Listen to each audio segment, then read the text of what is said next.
Alright guys, welcome to another video, and in this tutorial what I want to do is I want to show you guys something called the shorthand if else statement, and it's basically a way where you can write very small if statements. So if you actually have you're having your computer make a decision and you have a bunch of code in your if statements, stick to the other one. This is for when you only have like one or two lines to execute, and I'll show you guys the syntax for it right now. So we actually don't even ever type the keyword if, but inside parentheses, just go ahead and write your test, which is like, is 5 less than 10 or anything like that. Now press a space after your test and write a question mark.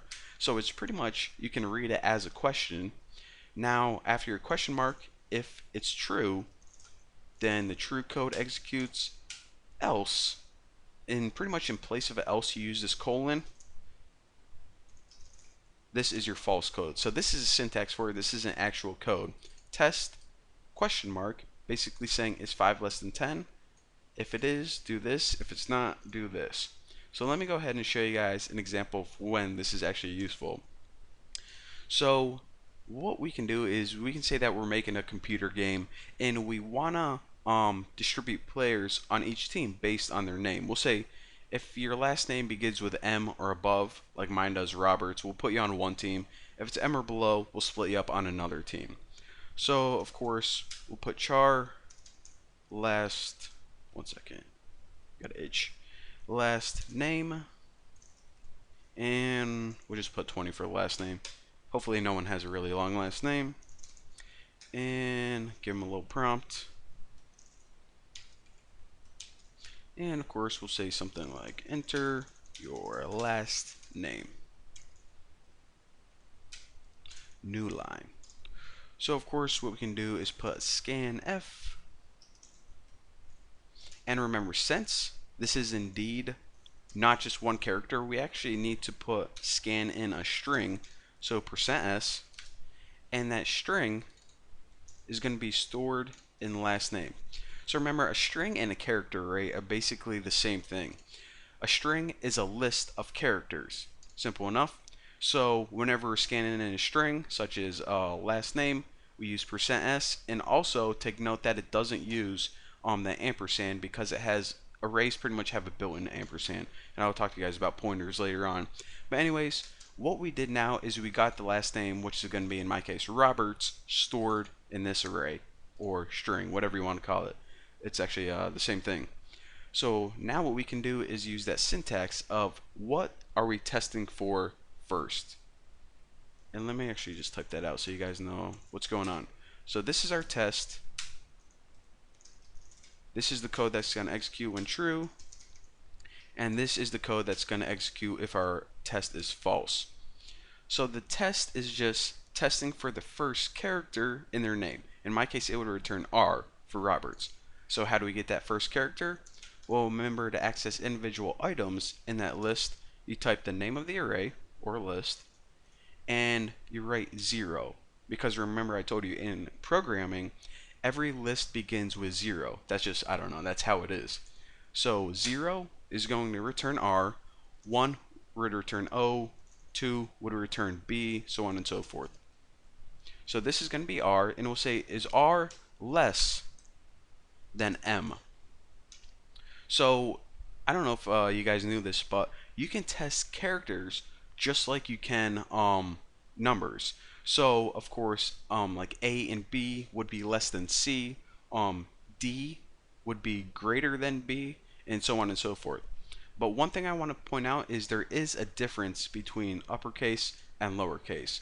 So make sure the user types the uppercase R in this example, and I'll tell you guys how to convert everything to uppercase or lowercase later on, but for now this is pretty good. So we'll say is R less than M. If it is, we'll just say printf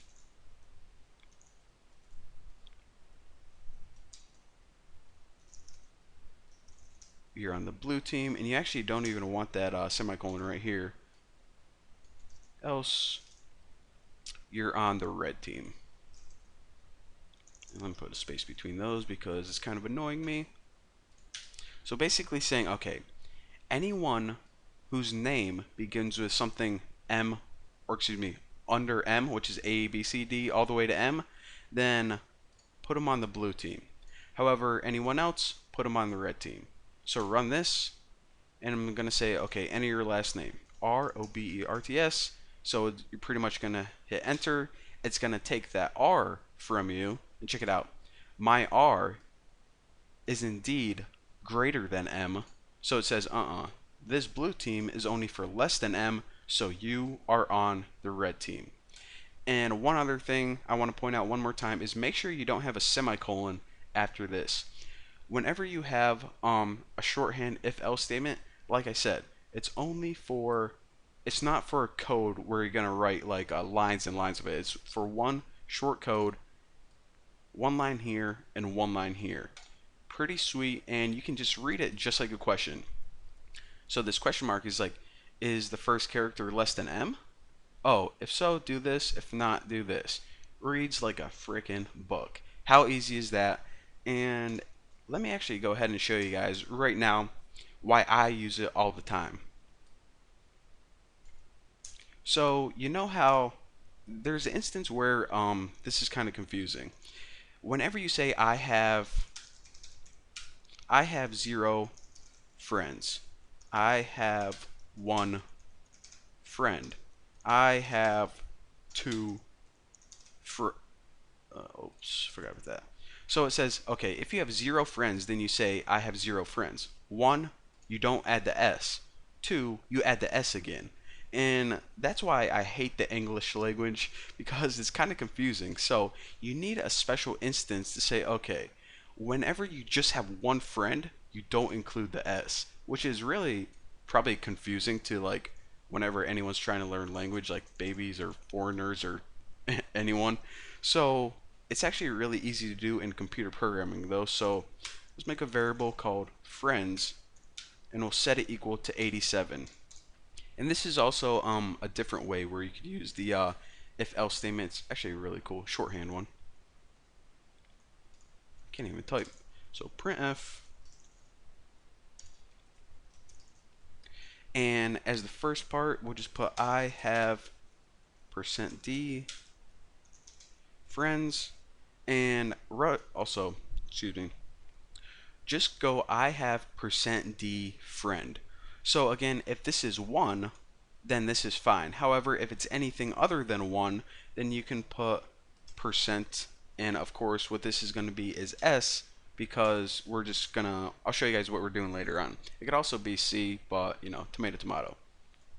So now it needs 2 parameters. The first one is spelled friends, which is basically going to say I have 87 right now. Now for this next parameter, we have to take care of this %s, which is going to be an S or not. So now we can say our test is, let me give myself a little space to work with.